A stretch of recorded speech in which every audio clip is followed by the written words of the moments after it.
감히 나한테 말대꾸야. 경비실에서 뺨을 맞았습니다. 갓 출산한 몸으로 쌍둥이를 안고 서 있는데 입주자 대표 회장이 제 뺨을 때린 거예요. 임대동년이 감히 나한테 말대꾸야. 그 순간 시어머니가 경비실 앞을 지나갔습니다.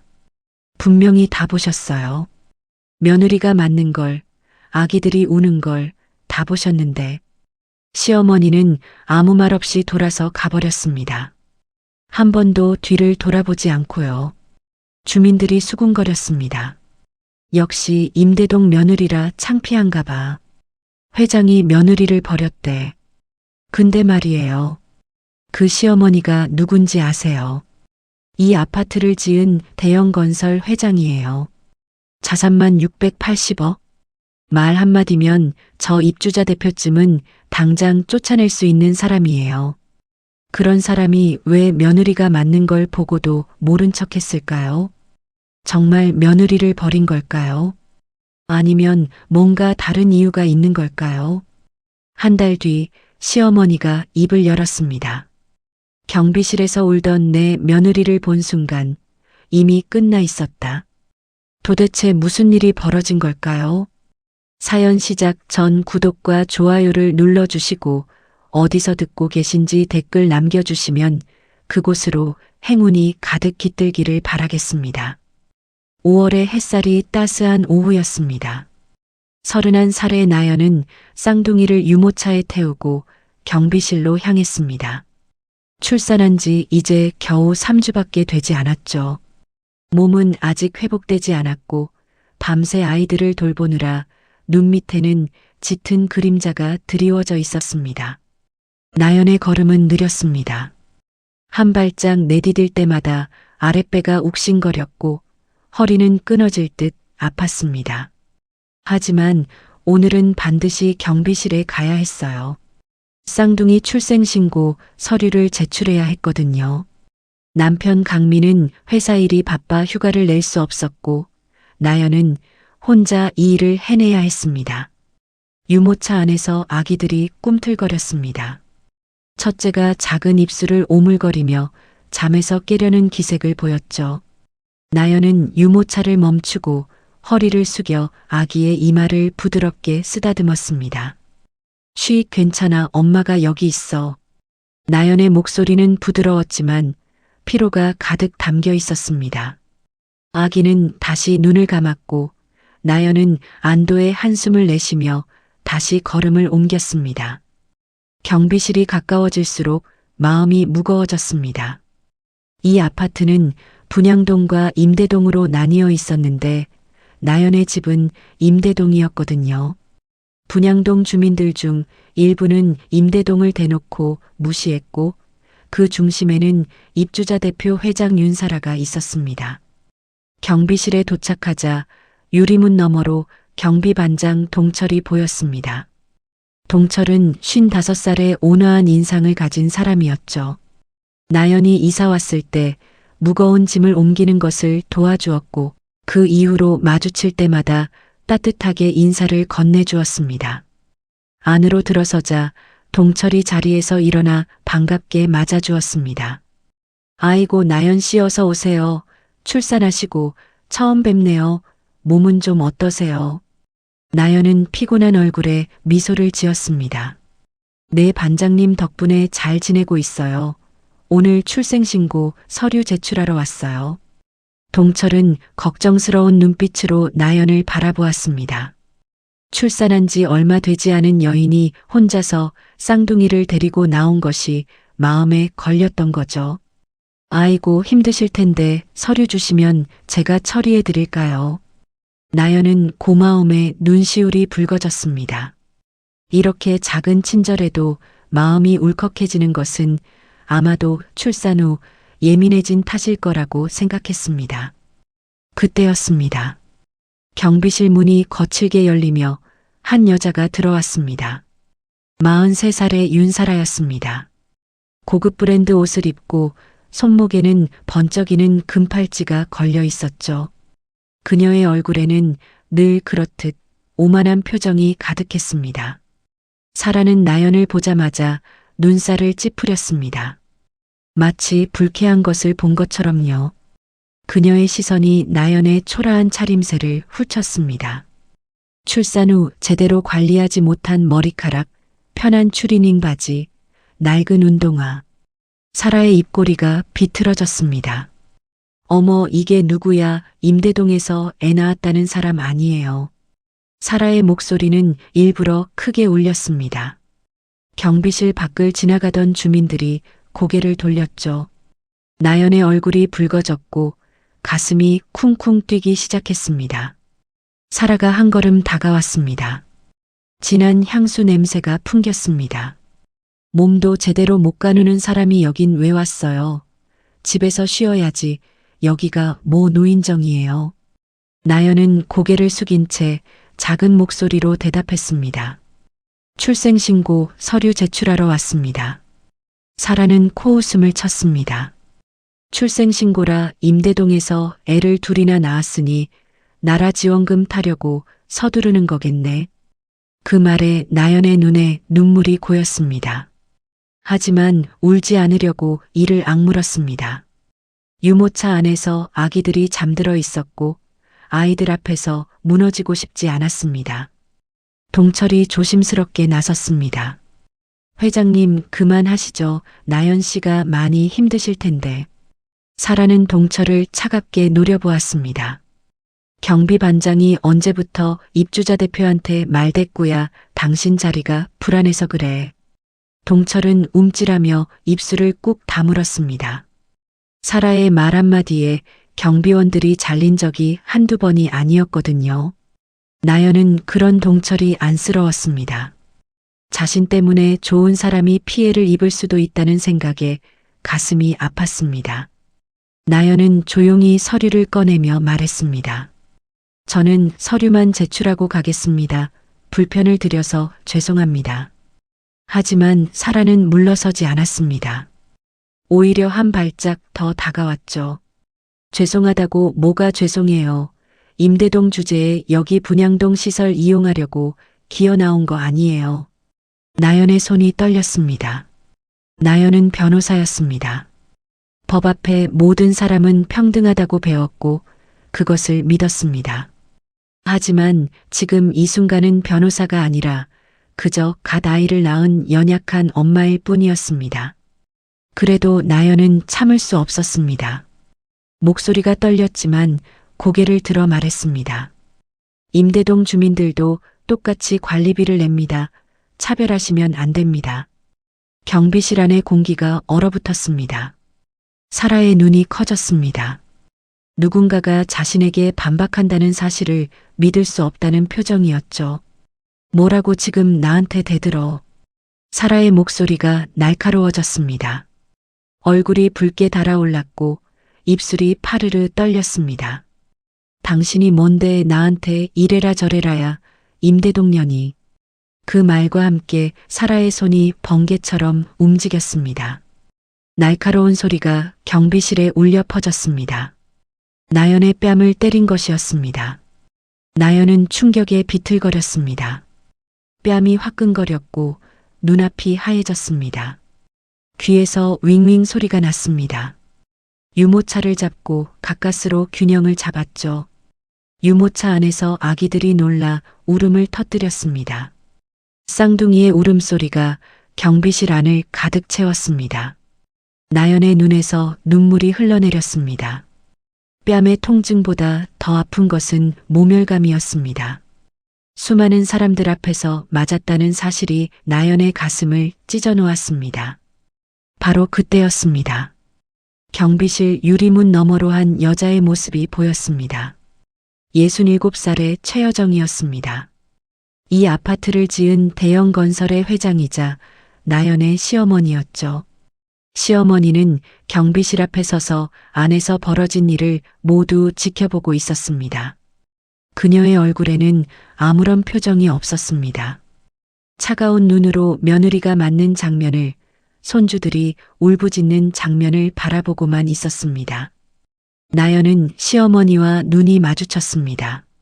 나연의 눈에 간절함이 담겼습니다. 도와달라고, 한마디만 해달라고 애원하는 눈빛이었습니다. 하지만 시어머니는 아무 말도 하지 않았습니다. 나연에게서 시선을 거두더니 조용히 돌아섰습니다. 그리고 그대로 걸어갔습니다. 한 번도 뒤를 돌아보지 않고요. 나연은 멍하니 시어머니의 뒷모습을 바라보았습니다. 가슴 한구석이 무너져 내리는 것 같았습니다. 뺨을 맞은 것보다 더 큰 충격이었습니다. 시어머니가 자신을 버렸다는 생각이 머릿속을 가득 채웠습니다. 사라가 비웃음을 터뜨렸습니다. 봤어, 시어머니도 당신 편 안 드네. 회장님도 임대동 며느리가 창피한가 봐. 나연은 더 이상 그 자리에 있을 수 없었습니다. 서류를 동철의 책상 위에 내려놓고 유모차를 밀며 경비실을 나왔습니다. 다리가 후들거렸고 앞이 잘 보이지 않았습니다. 눈물이 쉴 새 없이 흘러내렸거든요. 집으로 돌아가는 길이 그렇게 멀게 느껴진 적은 없었습니다. 나연은 울면서 걸었습니다. 아기들을 달래면서 뺨의 통증을 참으면서 시어머니의 차가운 뒷모습을 떠올리면서요. 그날 밤 나연은 잠을 이루지 못했습니다. 천장을 바라보며 시어머니의 표정 없는 얼굴을 떠올렸습니다. 왜 아무 말도 안 하셨을까? 왜 그냥 가버리셨을까? 나연은 답을 찾을 수 없었습니다. 그리고 그 침묵은 아파트 전체에 소문으로 퍼지기 시작했습니다. 대형 건설 회장이 며느리가 맞는 것을 보고도 모른 척했다는 이야기가요. 사람들은 수군거렸습니다. 회장이 며느리를 싫어하나 봐. 임대동 출신이라 창피해서 그런 거래. 시어머니가 사라 편인 것 같아. 나연은 그 소문들을 들으며 더욱 외로워졌습니다. 남편에게조차 이 일을 말하지 못했습니다. 남편이 자신의 어머니와 아내 사이에서 힘들어할 것을 알았기 때문이었습니다. 하지만 나연은 알지 못했습니다. 시어머니의 침묵 뒤에 무엇이 숨겨져 있는지를요. 그날 경비실 앞에서 돌아선 시어머니의 눈에 어떤 빛이 스쳐갔는지를요. 그것은 분노였습니다. 말로 표현할 수 없을 만큼 깊고 차가운 분노. 며느리를 때린 그 손을, 며느리를 모욕한 그 입을 반드시 대가를 치르게 하겠다는 결심. 시어머니는 그 모든 것을 가슴 깊이 삼키고 돌아선 것이었습니다. 하지만 그 진실이 밝혀지기까지는 아직 많은 시간이 필요했습니다. 그리고 그 시간 동안 나연은 더 큰 시련을 겪어야 했습니다. 경비실의 그날은 시작에 불과했습니다. 경비실 사건이 있은 후 며칠이 지났습니다. 하지만 나연의 마음속에는 여전히 그날의 장면이 생생하게 남아 있었습니다. 뺨을 때리던 사라의 손, 차갑게 돌아서던 시어머니의 뒷모습, 그 두 가지 이미지가 머릿속에서 번갈아가며 떠올랐습니다. 나연은 거울 앞에 서서 자신의 얼굴을 바라보았습니다. 뺨의 붓기는 가라앉았지만 마음의 상처는 아직 아물지 않았습니다. 눈 밑의 그림자는 더 짙어졌고 얼굴은 헬쑥해져 있었습니다. 출산 후 제대로 쉬지도 못한 채 이런 일까지 겪으니 몸이 버틸 수가 없었습니다. 유모차 안에서 둘째 아기가 칭얼거렸습니다. 나연은 서둘러 아기를 안아 올렸습니다. 아기의 작은 손이 나연의 손가락을 꼭 잡았습니다. 그 순간 나연의 눈에 눈물이 고였습니다. 엄마가 지켜줄게, 엄마가 꼭 지켜줄게. 나연은 아기에게 속삭였지만 그 목소리는 스스로를 다독이는 것 같기도 했습니다. 그 무렵 아파트 단지에는 이상한 소문이 퍼지기 시작했습니다. 대형 건설 회장이 며느리가 맞는 것을 보고도 아무런 반응을 보이지 않았다는 이야기였습니다. 처음에는 몇몇 사람들 사이에서만 오가던 이야기가 점점 커져서 단지 전체로 퍼져나갔습니다. 아파트 놀이터에서 아이들을 데리고 나온 엄마들이 수군거렸습니다. 들었어요. 회장님이 며느리 맞는 거 보고도 그냥 가버렸대요. 정말요, 아무리 그래도 그렇지 자기 며느리인데. 원래 사이가 안 좋았나 봐요. 임대동 출신이라 못마땅했던 거 아닐까요? 나연은 그 소문들을 들을 때마다 가슴이 철렁 내려앉았습니다. 사람들은 자신과 시어머니 사이에 무슨 문제가 있는 것처럼 말했습니다. 마치 시어머니가 일부러 자신을 버린 것처럼요. 사실 나연과 시어머니의 관계는 나쁘지 않았습니다. 처음 결혼할 때 시어머니는 나연을 따뜻하게 맞아주었습니다. 임대동에 산다고 해서 뭐라고 한 적도 없었고, 오히려 젊은 부부가 처음부터 무리해서 집을 사면 안 된다며 이해해 주었습니다. 명절 때마다 용돈도 챙겨주었고, 출산할 때는 직접 병원에 와서 손주들의 얼굴을 보며 기뻐했습니다. 그런 시어머니가 왜 그랬을까요? 나연은 아무리 생각해도 이해할 수 없었습니다. 경비실에서 자신이 맞는 것을 보고도 왜 아무 말 없이 돌아섰을까요? 왜 한마디도 하지 않았을까요? 나연의 마음속에는 점점 의문이 쌓여갔습니다. 그리고 그 의문은 서서히 서운함으로, 서운함은 원망으로 변해갔습니다. 어느 날 저녁 남편이 퇴근해서 돌아왔습니다. 강민은 지친 얼굴로 현관문을 열었습니다. 금융회사 팀장으로서 요즘 야근이 잦았거든요. 나연은 아기들을 재우고 거실 소파에 앉아 있었습니다. 강민이 넥타이를 풀며 나연 옆에 앉았습니다. 아이들 잘 자. 네, 방금 재웠어요. 강민은 나연의 얼굴을 유심히 바라보았습니다. 아내의 얼굴이 평소와 다르다는 것을 느꼈습니다. 눈가가 붉어져 있었고 표정이 어두웠습니다. 무슨 일 있어? 얼굴이 안 좋아 보여. 나연은 잠시 망설였습니다. 남편에게 경비실 사건을 말해야 할지 고민이 되었습니다. 말하면 남편이 어머니와 아내 사이에서 힘들어할 것 같았습니다. 하지만 혼자 삼키기에는 너무 무거운 짐이었습니다. 나연은 조심스럽게 입을 열었습니다. 며칠 전에 경비실에서 윤사라 회장한테 뺨을 맞았어요. 강민의 표정이 굳어졌습니다. 눈이 커지고 손에 들고 있던 넥타이가 바닥에 떨어졌습니다. 뭐라고, 누가 당신을 때렸다고? 나연은 고개를 끄덕였습니다. 그리고 그날 있었던 일을 하나하나 설명했습니다. 사라가 자신을 조롱했던 것, 반박하자 뺨을 때렸던 것, 그리고 시어머니가 그 장면을 보고도 아무 말 없이 돌아섰던 것까지요. 강민은 믿을 수 없다는 표정으로 나연의 말을 들었습니다. 아내가 맞았다는 사실에 분노가 치밀어 올랐습니다. 하지만 어머니가 아무런 반응도 보이지 않았다는 말에는 의아함을 느꼈습니다. 어머니가 정말 아무 말도 안 하셨어. 네, 저랑 눈이 마주쳤는데도 그냥 돌아서서 가셨어요.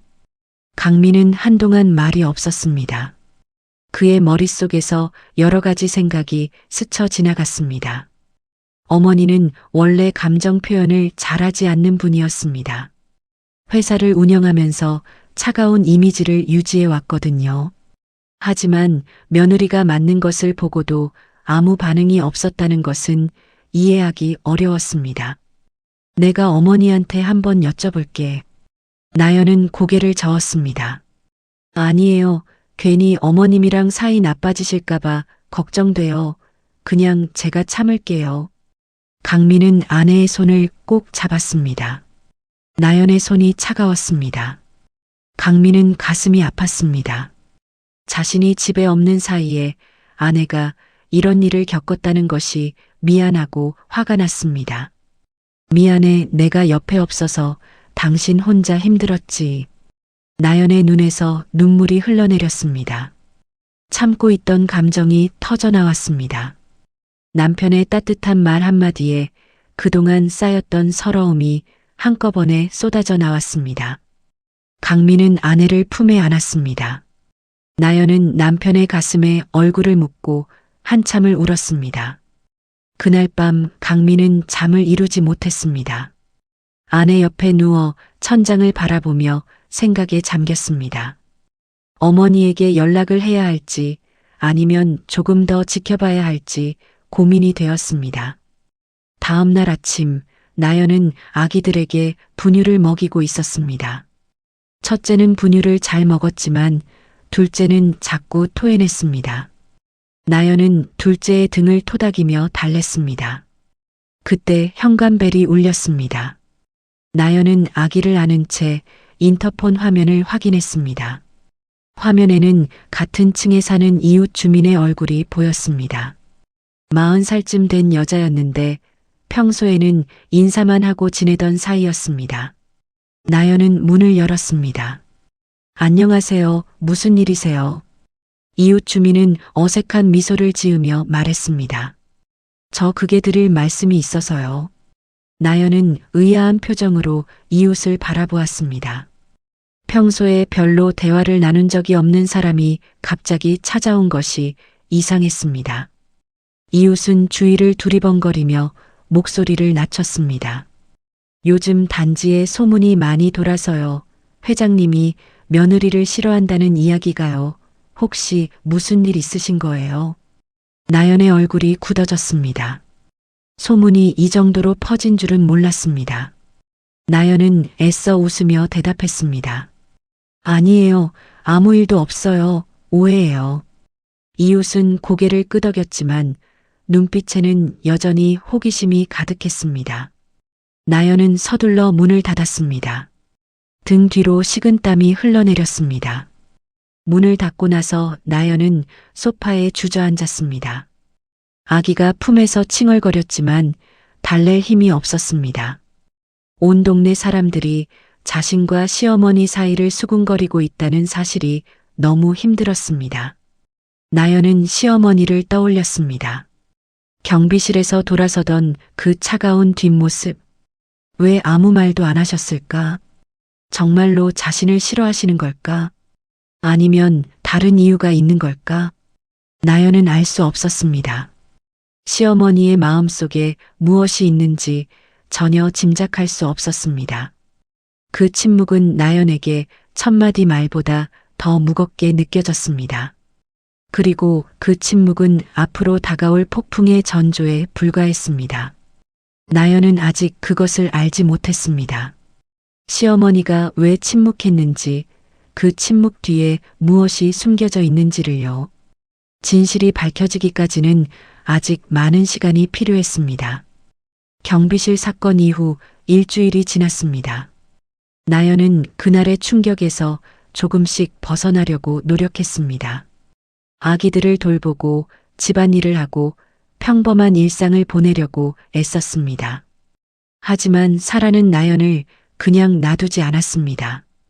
어느 날 아침 나연은 현관문을 열다가 멈칫했습니다. 문 앞 바닥에 무언가가 붙어 있었거든요. 자세히 보니 스티커였습니다. 빨간색 스티커에는 검은 글씨로 끔찍한 욕설이 적혀 있었습니다. 나연의 심장이 쿵 하고 내려앉았습니다. 손이 떨리기 시작했고 다리에 힘이 풀렸습니다. 나연은 주위를 둘러보았습니다. 복도에는 아무도 없었습니다. 새벽에 몰래 붙이고 간 것이 분명했습니다. 하지만 나연은 직감적으로 알았습니다. 이건 사라의 짓이라는 것을요.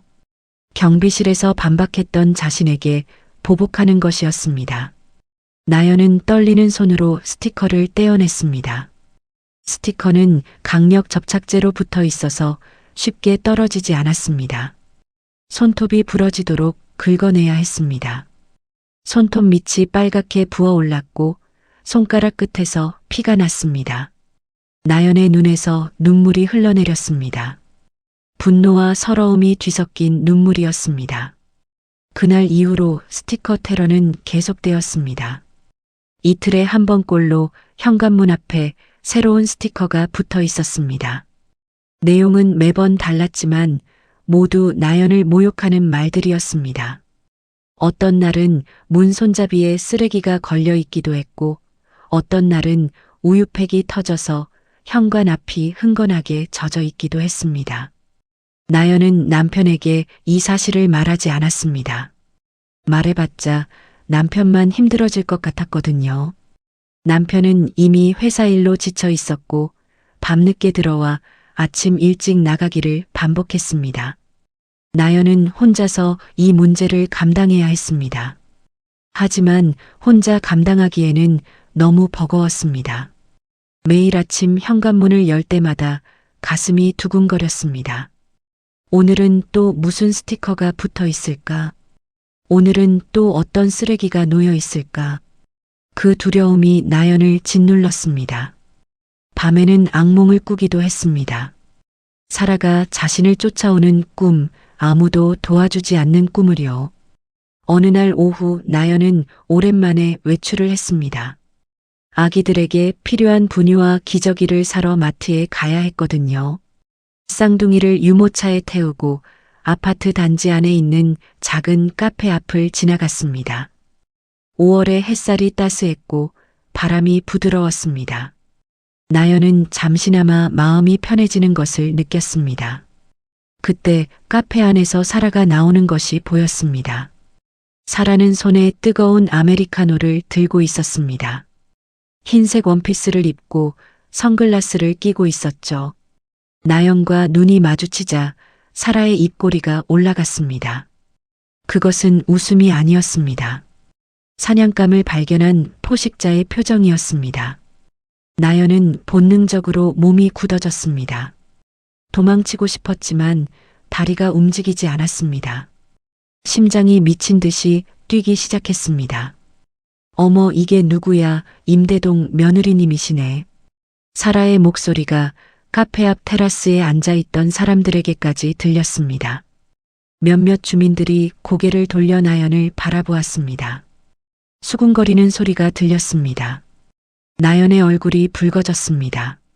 나연은 고개를 숙이고 빠르게 지나가려고 했습니다.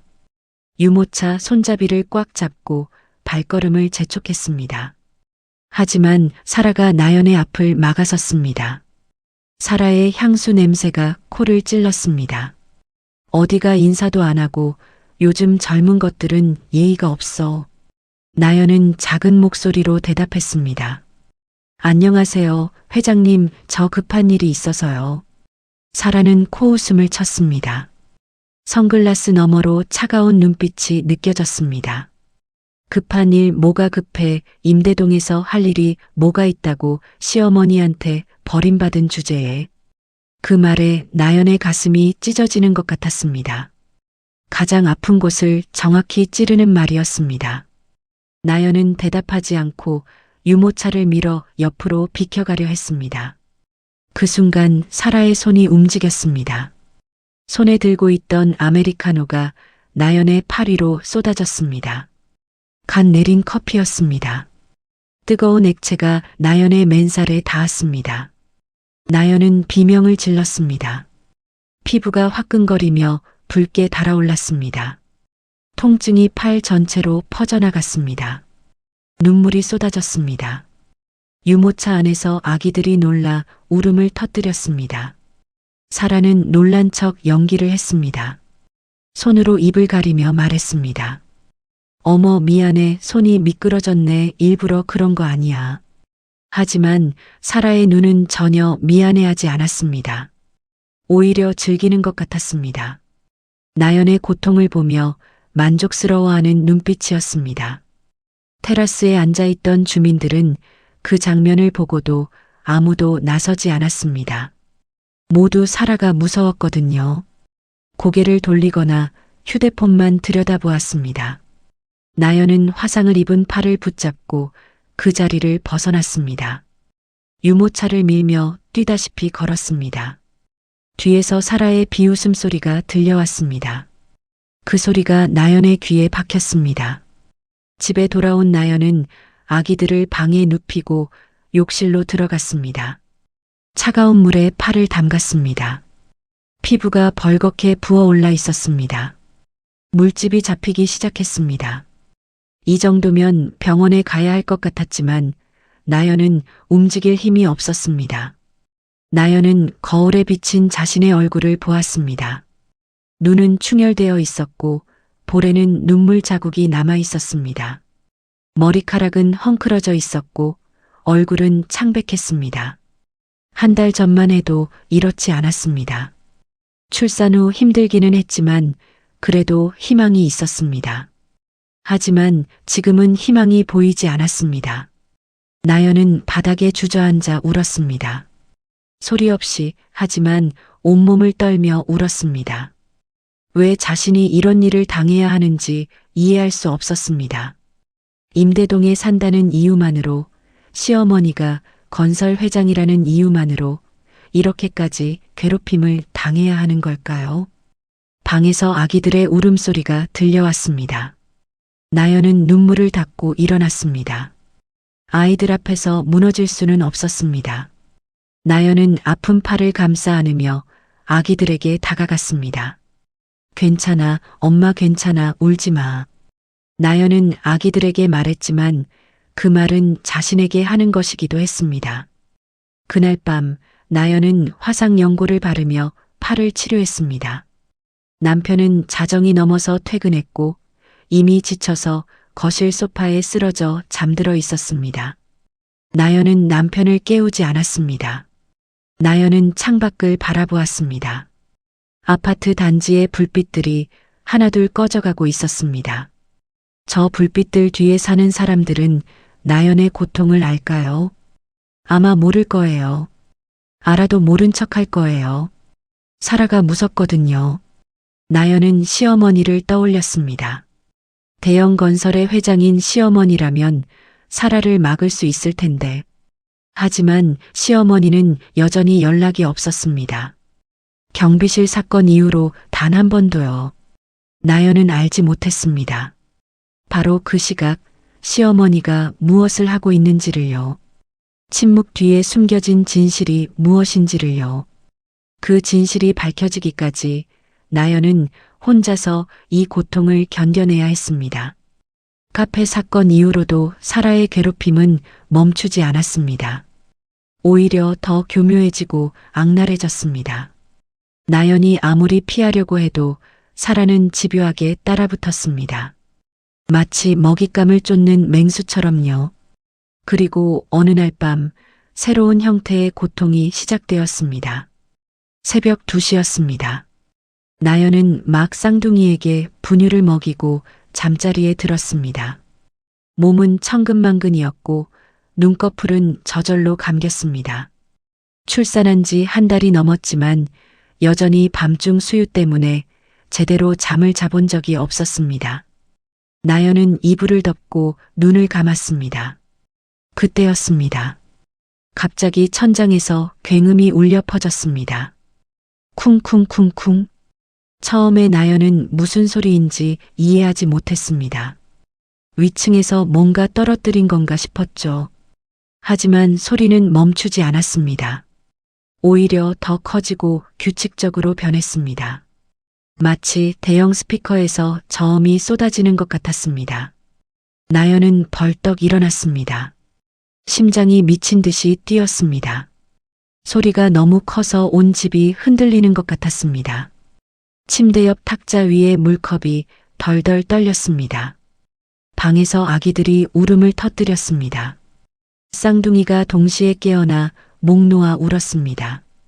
나연은 황급히 아기들에게 달려갔습니다. 아기들을 안아 달랬지만 소리가 너무 커서 아무 소용이 없었습니다. 괜찮아, 괜찮아, 엄마가 여기 있어. 나연은 아기들에게 말했지만 자신의 목소리조차 들리지 않았습니다. 굉음이 모든 소리를 삼켜버렸습니다. 남편이 거실에서 뛰어왔습니다. 눈이 휘둥그레져 있었습니다. 이게 무슨 소리야? 나연은 고개를 저었습니다. 모르겠다고요.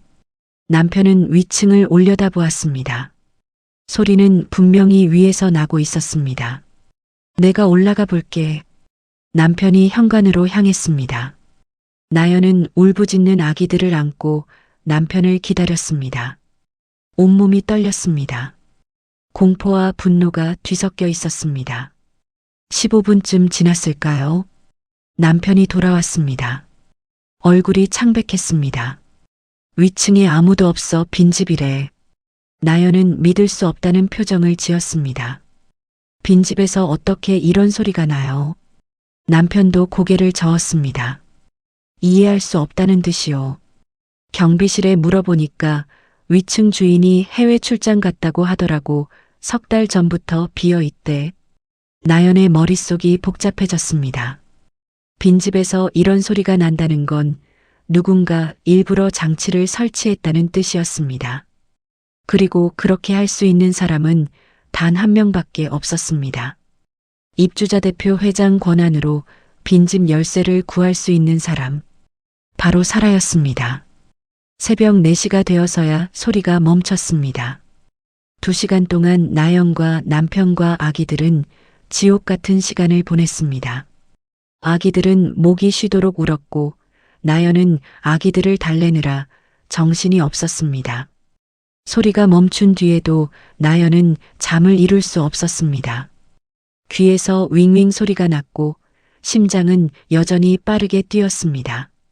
천장을 올려다보며 또 소리가 나면 어쩌나 두려워했습니다.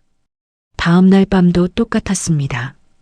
새벽 2시에 시작해서 4시에 끝나는 굉음. 그 다음 날도 마찬가지였습니다. 사라가 설치한 고출력 스피커가 매일 밤 나연의 집을 지옥으로 만들었습니다. 나연은 점점 무너져 갔습니다.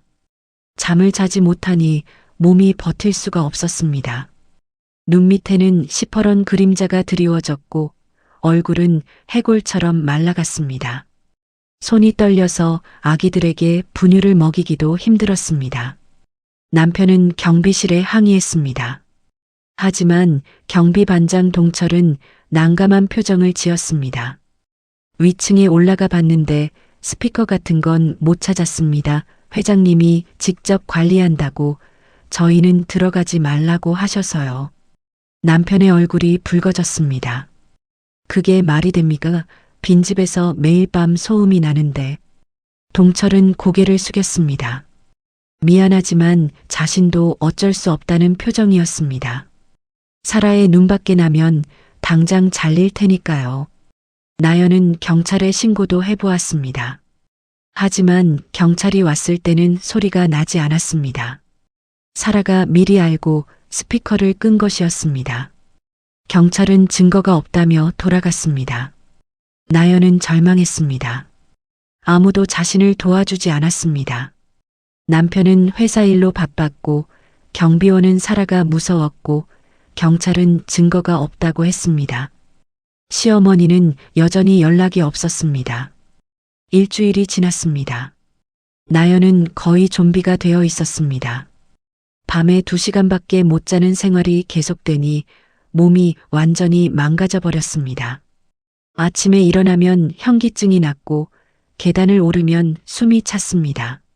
손끝이 저리고 가슴이 답답했습니다.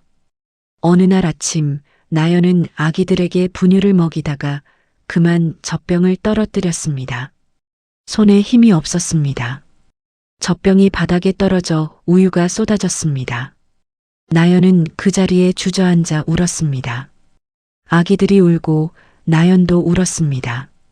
거실 바닥에 우유가 흥건했고 나연은 그 옆에 앉아 흐느꼈습니다.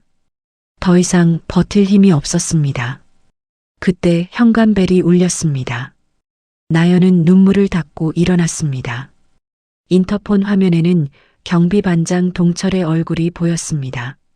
문을 열자 동철이 걱정스러운 표정으로 서 있었습니다.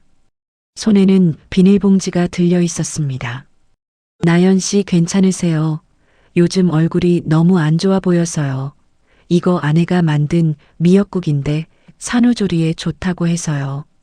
나연은 그 말에 또 눈물이 흘렀습니다. 이 지옥 같은 상황에서 자신을 걱정해주는 사람이 있다는 사실이 너무 고마웠습니다. 감사합니다. 반장님, 정말 감사해요. 동철은 고개를 숙이며 말했습니다. 제가 도와드리지 못해서 죄송합니다. 회장님이 너무 무서워서요. 하지만 나연 씨 힘내세요. 언젠가는 끝날 거예요. 나연은 미역국을 받아들며 고개를 끄덕였습니다. 하지만 마음속에서는 의문이 들었습니다. 정말 끝날까요? 사라는 절대 멈추지 않을 것 같았습니다. 그날 밤에도 소음 테러는 계속되었습니다. 새벽 2시에 시작된 굉음이 집 전체를 흔들었습니다. 나연은 울부짖는 아기들을 안고 방 구석에 웅크렸습니다. 눈물이 멈추지 않았습니다. 나연은 시어머니를 떠올렸습니다. 왜 아무것도 안 하시는 걸까요? 경비실에서 돌아선 그날부터 지금까지 단 한 번도 연락이 없었습니다. 아파트 단지를 돌아보는 모습이 가끔 보이기는 했지만 나연에게 말을 건 적은 없었습니다. 그냥 지나쳐갔습니다. 마치 나연이 보이지 않는 것처럼요. 주민들의 의혹은 더욱 깊어졌습니다. 회장이 사라와 손잡은 것 같다. 며느리를 일부러 버린 것이다. 임대동 출신이라 창피해서 그런 것이다. 온갖 소문이 아파트 단지를 돌아다녔습니다. 나연은 그 소문들을 들을 때마다 가슴이 무너졌습니다. 시어머니에 대한 원망이 점점 커졌습니다. 하지만 동시에 의문도 들었습니다. 정말로 자신을 버린 걸까요? 아니면 뭔가 다른 이유가 있는 걸까요? 나연은 알 수 없었습니다. 시어머니의 침묵 뒤에 무엇이 숨겨져 있는지를요. 그 침묵이 버림이 아니라 다른 무언가를 위한 것이라는 사실을요. 하지만 나연의 몸은 이미 한계에 다다르고 있었습니다. 더 이상 버틸 수 없는 지경이었습니다. 그리고 그 한계는 곧 찾아올 예정이었습니다. 소음 테러가 시작된 지 열흘이 지났습니다. 나연의 몸은 이미 한계를 넘어서고 있었습니다. 매일 밤 새벽 2시부터 4시까지 계속되는 굉음 때문에 제대로 잠을 잔 적이 없었습니다. 하루에 2시간도 못 자는 날이 대부분이었습니다. 나연은 거울 앞에 섰습니다. 거울 속에 비친 자신의 모습이 낯설었습니다. 눈 밑에는 시퍼런 그림자가 깊게 드리워져 있었고 광대뼈가 도드라져 보일 만큼 볼이 꺼져 있었습니다. 입술은 바짝 말라 갈라져 있었고 피부는 창백하다 못해 잿빛이었습니다. 출산한 지 한 달 반밖에 되지 않았는데 마치 몇 년은 늙어버린 것 같았습니다. 나연은 손을 들어 자신의 뺨을 만져보았습니다. 손이 떨렸습니다. 요즘은 손 떨림을 멈출 수가 없었습니다. 밥을 먹을 때도 아기를 안을 때도 항상 손이 떨렸습니다. 그날 아침 나연은 쌍둥이에게 분유를 먹이고 있었습니다. 첫째가 분유를 다 먹고 트림을 시켰습니다. 그런데 갑자기 눈앞이 빙글빙글 돌기 시작했습니다. 천장이 기울어지는 것 같았고 바닥이 흔들리는 것 같았습니다.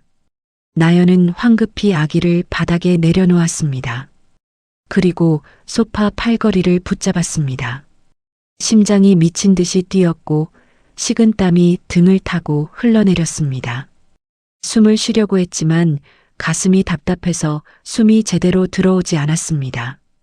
괜찮아, 괜찮아, 잠깐이면 돼. 나연은 스스로에게 말했습니다. 하지만 현기증은 쉽게 가라앉지 않았습니다. 5분쯤 지나서야 겨우 시야가 돌아왔습니다. 나연은 소파에 털썩 주저앉았습니다. 온몸에 힘이 없었습니다. 바닥에 누워있던 아기가 칭얼거리기 시작했습니다. 나연은 일어나서 아기를 안아야 했지만 몸이 움직이지 않았습니다. 그저 소파에 앉아 멍하니 천장을 바라보았습니다. 이러다 정말 죽겠구나. 그 생각이 머릿속을 스쳤습니다. 나연은 무서웠습니다. 자신이 쓰러지면 아기들은 어떻게 될까요? 남편은 회사에 가 있고 아무도 없는 집에서 아기들만 덩그러니 남겨질 것입니다. 나연은 힘을 내어 일어났습니다. 떨리는 다리로 아기에게 다가가 안아 올렸습니다.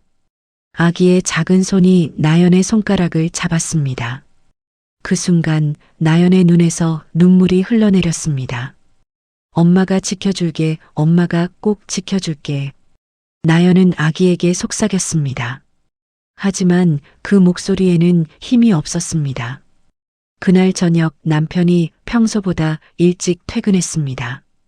현관문을 열고 들어온 남편은 거실 소파에 축 늘어져 있는 나연을 보고 깜짝 놀랐습니다. 여보 괜찮아. 남편이 달려와 나연의 얼굴을 살폈습니다. 나연의 얼굴이 너무 창백해서 무섭다고 했습니다. 나연은 힘없이 웃었습니다. 괜찮아요. 그냥 좀 피곤해서요. 하지만 남편은 믿지 않았습니다. 나연의 손을 잡았는데 손이 얼음장처럼 차가웠거든요. 병원 가자, 당장 가야 해. 나연은 고개를 저었습니다. 아기들 어떡해요.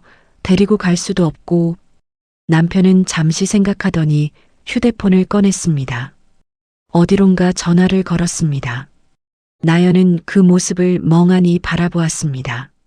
전화를 끊은 남편이 말했습니다. 어머니 비서한테 연락했어. 아기들 잠깐 봐달라고 하고 우리 병원 가자. 나연은 시어머니라는 말에 몸이 굳어졌습니다. 경비실 사건 이후로 시어머니와는 한 번도 연락하지 않았습니다. 시어머니도 나연에게 연락하지 않았고요. 어머님 비서요. 응, 어머니한테 직접 연락하기는 좀 그래서 비서한테 부탁했어. 나연은 복잡한 기분이 들었습니다. 시어머니에 대한 서운함과 원망이 여전히 가슴속에 남아 있었습니다.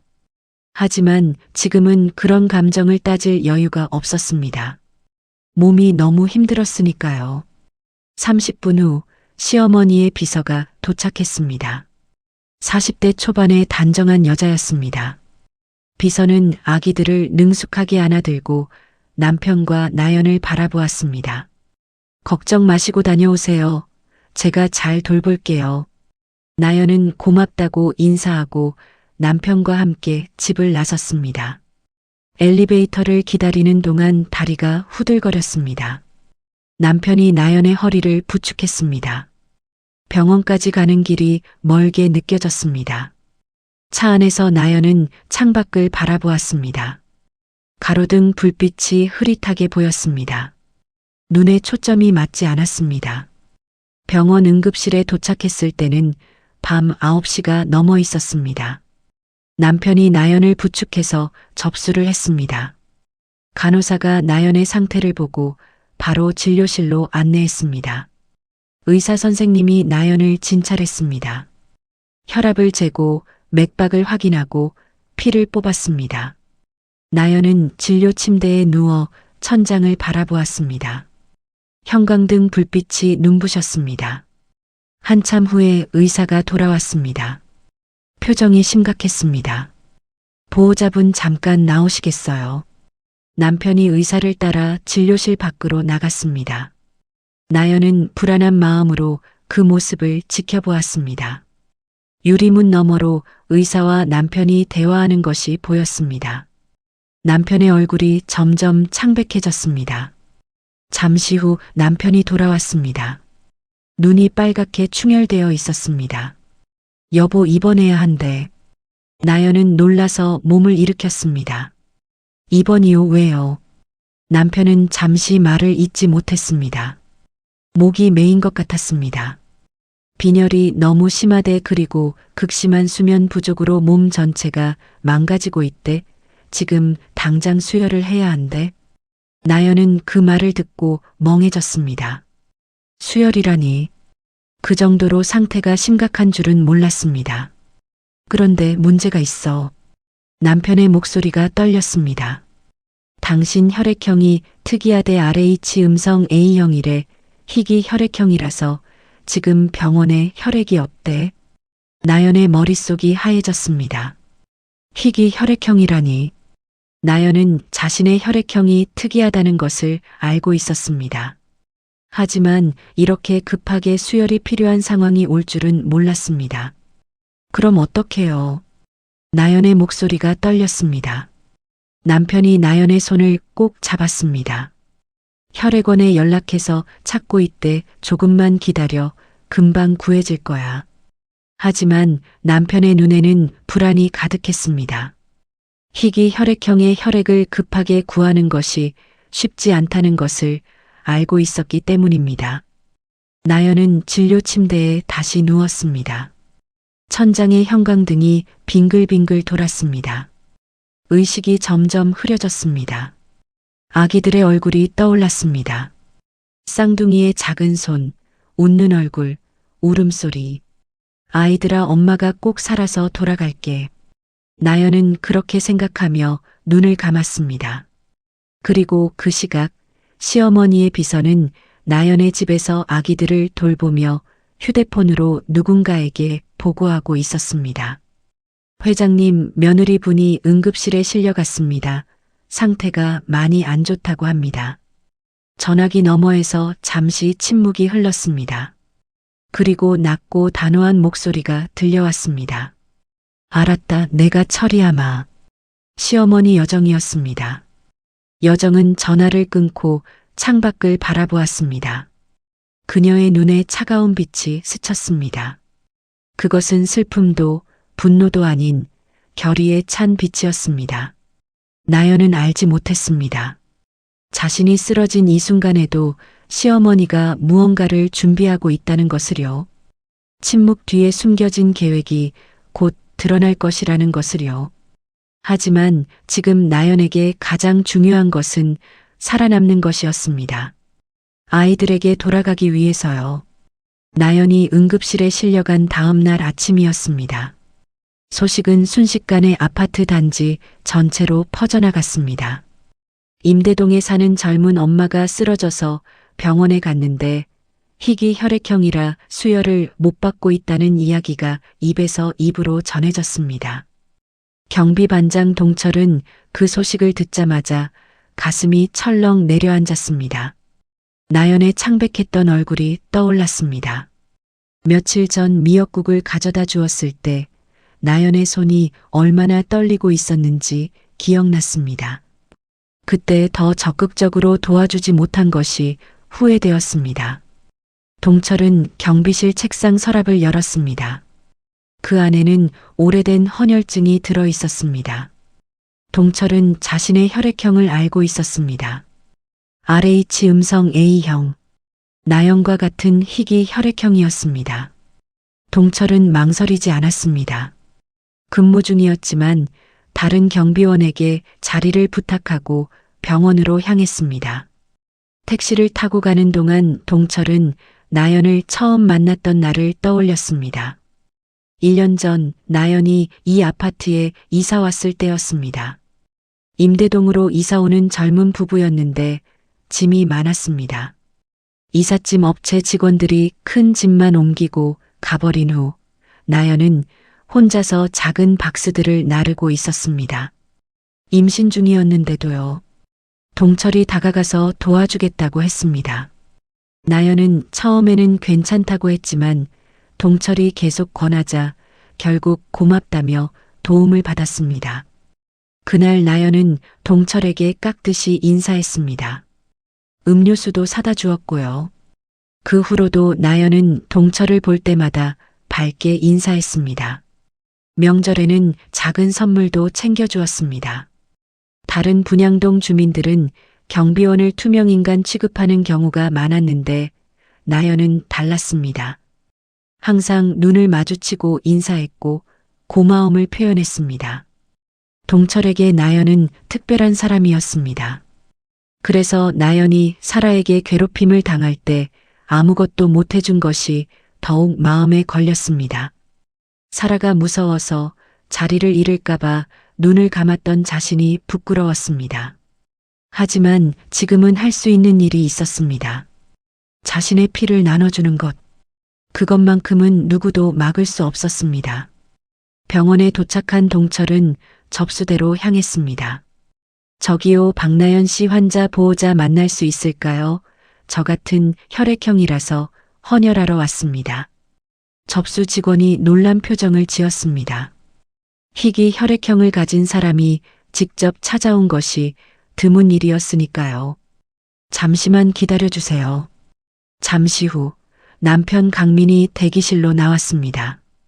밤새 잠을 못 잔 것 같았습니다. 눈이 충혈되어 있었고 수염이 덥수룩하게 자라 있었습니다. 저 아파트 경비반장입니다. 제가 같은 혈액형이라서요. 헌혈하러 왔습니다. 강민의 눈에 눈물이 고였습니다. 강민은 동철의 손을 꽉 잡았습니다. 정말 감사합니다. 정말 감사합니다. 강민의 목소리가 떨렸습니다. 동철은 괜찮다며 강민의 어깨를 토닥였습니다. 동철은 바로 헌혈실로 안내되었습니다. 간호사가 동철의 팔에 바늘을 꽂았습니다. 붉은 피가 튜브를 타고 흘러나갔습니다. 동철은 그 모습을 바라보며 생각했습니다. 이 피가 나연을 살릴 수 있다면 이까지 것쯤이야. 동철이 헌혈을 하고 있을 때 병원 로비에 사람들이 하나둘 모여들기 시작했습니다. 아파트 단지 주민들이었습니다. 나연이 위험하다는 소식을 듣고 달려온 것이었습니다. 처음 도착한 것은 같은 층에 사는 이웃이었습니다. 그 뒤를 이어 놀이터에서 만나던 엄마들이 왔습니다. 그리고 임대동 주민들이, 심지어 분양동 주민들까지 병원으로 모여들었습니다. 사람들은 저마다 헌혈증을 들고 있었습니다. 물론 대부분은 나연과 같은 희귀 혈액형이 아니었습니다. 하지만 그들은 그래도 왔습니다. 혹시 도움이 될까 싶어서, 미안한 마음을 전하고 싶어서요. 저희가 너무 방관했어요. 사라 회장이 무서워서 눈 감고 있었어요. 정말 죄송해요. 한 주민이 강민에게 말했습니다. 눈에 눈물이 가득했습니다. 저도요, 나연 씨가 괴롭힘 당하는 거 알면서도 모른 척 했어요. 용서해 주세요. 다른 주민도 고개를 숙였습니다. 강민은 그들을 바라보았습니다. 화가 나기도 했지만 동시에 고마웠습니다. 늦었지만 이렇게라도 와준 것이 감사했습니다. 그때 병원 로비에 또 다른 사람들이 들어왔습니다. 낯선 얼굴들이었습니다. 강민이 의아한 표정으로 그들을 바라보았습니다. 저희 맞은편 단지 주민들이에요. 소식 듣고 왔습니다. 맞은편 단지. 나연의 아파트와 도로 하나를 사이에 둔 다른 아파트 단지였습니다. 직접적인 관련이 없는 사람들이었죠. 그런데 그들이 왜 왔을까요? 저희 단지에도 RH 음성 A형 분이 계세요. 혈액팩 가져왔습니다. 그들 중 한 명이 아이스박스를 들어 보였습니다. 그 안에는 혈액팩이 들어 있었습니다. 미리 헌혈해서 보관하고 있던 혈액이었습니다. 강민은 그 자리에서 무릎을 꿇을 뻔했습니다. 눈물이 쏟아졌습니다. 모르는 사람들이, 아무 관계도 없는 사람들이 이렇게까지 해주다니요. 감사합니다. 정말 감사합니다. 강민은 연신 고개를 숙였습니다. 의료진이 혈액을 받아 검사했습니다. 다행히 수혈에 적합한 상태였습니다. 의사가 강민에게 말했습니다. 이 정도면 수혈 진행할 수 있겠습니다. 환자분 살릴 수 있을 것 같아요. 강민은 그 말을 듣고 주저앉았습니다. 다리에 힘이 풀렸습니다. 안도감과 감사함이 한꺼번에 밀려왔습니다. 나연에게 수혈이 시작되었습니다. 붉은 피가 튜브를 타고 나연의 몸속으로 들어갔습니다. 나연은 의식이 없었지만 얼굴에 조금씩 혈색이 돌아오기 시작했습니다. 강민은 나연의 손을 잡고 옆에 앉아 있었습니다. 여보, 조금만 버텨. 다 괜찮아질 거야. 우리 아기들이 기다리고 있어. 강민은 나연에게 속삭였습니다. 나연의 손이 미세하게 움직인 것 같았습니다. 그날 저녁 나연은 의식을 되찾았습니다. 눈을 떴을 때 가장 먼저 보인 것은 남편의 얼굴이었습니다. 강민의 눈이 빨갛게 부어 있었습니다. 여보, 정신 들어. 나연은 힘없이 고개를 끄덕였습니다. 목이 말랐습니다. 아기들은요? 나연이 가장 먼저 한 말이었습니다. 강민은 웃으며 대답했습니다. 집에서 잘 있어. 걱정 마. 나연은 안도의 한숨을 내쉬었습니다. 그리고 주위를 둘러보았습니다. 병실 한쪽에 꽃다발과 과일 바구니가 쌓여 있었습니다. 이게 다 뭐예요? 나연이 물었습니다. 강민은 나연의 손을 꼭 잡으며 말했습니다. 아파트 주민들이 보낸 거야. 당신 걱정하면서 병원에 다 왔었어. 헌혈도 하고. 나연은 믿을 수 없다는 표정을 지었습니다. 그동안 자신을 외면하던 사람들이 병원까지 왔다니요. 경비반장 아저씨가 제일 먼저 왔어. 같은 혈액형이라고 바로 헌혈해 주셨어. 나연의 눈에 눈물이 고였습니다. 동철 반장의 따뜻한 미소가 떠올랐습니다. 그런데 나연은 문득 한 사람이 떠올랐습니다. 시어머니. 시어머니는 왔을까요? 어머님은요? 나연이 조심스럽게 물었습니다. 강민의 표정이 잠시 어두워졌습니다. 안 오셨어. 비서만 보내셨고. 나연은 말없이 고개를 끄덕였습니다. 가슴 한구석이 아렸습니다. 며느리가 죽을 뻔했는데도 시어머니는 오지 않았습니다. 그 사실이 나연의 마음을 무겁게 했습니다. 하지만 나연은 알지 못했습니다. 바로 그 시각 시어머니가 무엇을 하고 있었는지를요. 시어머니의 사무실에서 어떤 회의가 열리고 있었는지를요. 침묵의 끝에 무엇이 준비되고 있었는지를요. 그 진실이 밝혀지는 날이 곧 다가오고 있었습니다. 나연이 태어난 지 사흘이 지났습니다. 몸은 아직 완전히 회복되지 않았지만 집에서 쉬면서 조금씩 나아지고 있었습니다. 쌍둥이 아기들의 얼굴을 보니 살아야겠다는 의지가 더욱 강해졌습니다. 그날 오후 아파트 단지 전체에 긴급 공지가 내려왔습니다. 관리사무소 게시판에 큰 글씨로 적힌 안내문이 붙었습니다. 오늘 저녁 7시 단지 내 대강당에서 긴급 입주민 총회가 열립니다. 전 세대 필참 바랍니다. 주민들은 웅성거렸습니다. 갑자기 긴급 총회라니 무슨 일이 있는 걸까요? 평소에는 총회 공지가 최소 일주일 전에 나왔는데 당일에 공지가 나온 것은 처음이었습니다. 나연도 그 공지를 보았습니다. 남편이 휴대폰으로 사진을 찍어 보내주었거든요. 나연은 불안한 마음이 들었습니다. 혹시 사라가 또 무슨 일을 꾸미는 건 아닐까요? 저녁이 되자 주민들이 대강당으로 모여들었습니다. 강민은 나연에게 집에서 쉬라고 했지만 나연은 가겠다고 고집을 부렸습니다. 무슨 일이 벌어지는지 직접 보고 싶었거든요. 대강당에 도착하니 이미 많은 사람들이 자리를 채우고 있었습니다. 나연은 남편의 부축을 받으며 뒷자리에 앉았습니다. 아직 몸이 약해서 오래 서 있기가 힘들었습니다. 강당 앞쪽에는 단상이 있었고 그 위에 긴 테이블이 놓여 있었습니다. 테이블 뒤에는 사라가 앉아 있었습니다. 입주자 대표 회장으로서 늘 그랬듯 오만한 표정을 짓고 있었습니다. 하지만 어딘가 불안해 보이기도 했습니다. 눈이 자꾸 입구 쪽을 향했습니다. 7시 정각이 되었습니다. 그때 강당 문이 열리며 한 여자가 들어왔습니다. 67살의 최여정이었습니다. 시어머니가 나타난 것이었습니다. 시어머니는 검은색 정장을 입고 있었습니다. 얼굴에는 아무런 표정이 없었습니다. 하지만 그녀의 눈빛은 날카로웠습니다. 마치 검을 품고 있는 것처럼요. 시어머니 뒤로 여러 사람들이 따라 들어왔습니다. 정장을 입은 남자들이었는데 손에는 서류 가방과 노트북을 들고 있었습니다. 나연은 그들이 누구인지 알 수 없었습니다. 사라의 얼굴이 순간 굳어졌습니다.